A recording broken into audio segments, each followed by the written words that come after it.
ខ្ញុំស្រឡាញ់រូបអ្នកជាយូរមកហើយតែត្រានត្រើយ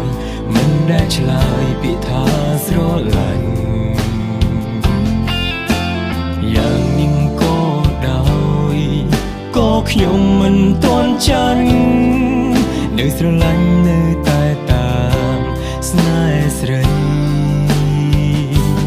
ឱកាសមានព្រមខ្ញុំក៏ជាមិត្តនាងរៀងរាល់ដងបែងដងខ្ញុំនឹកគេរាល់ថ្ងៃខ្ញុំខំព្យាយាមស្នេហ៍នៅតែដូចគ្មានន័យរួងថ្ងៃមិនព្រមស្រឡាញ់ខ្ញុំឡើយ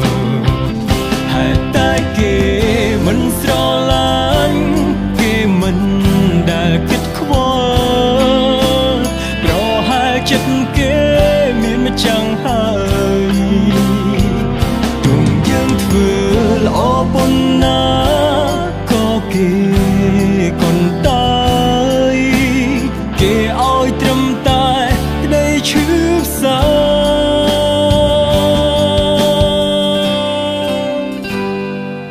នៅពេលនេះទើបបងព្រមចាញ់ចិត្តអូ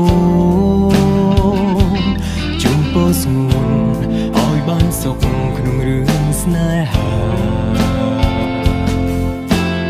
ឯព្រមម្នាក់នេះនឹងហ៊ានសន្យាថាជប់រំខានចិត្តជីវ៉ាទៀតហើយ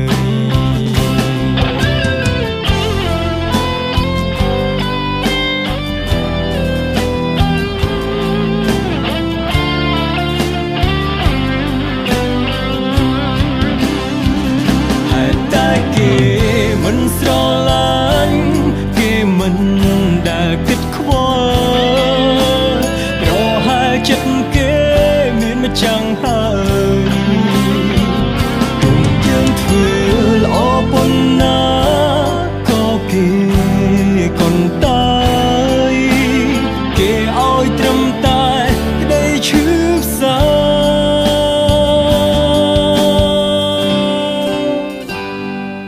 នៅពេលនេះទើបបងព្រមចាញ់ចិត្តអូ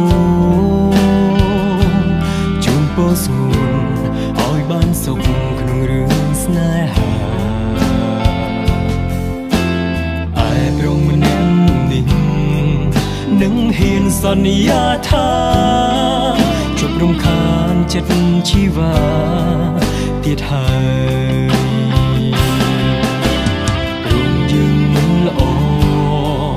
ទើបគេមិនស្រឡាញ់គូតែដើរចេញឲ្យឆ្ងាយ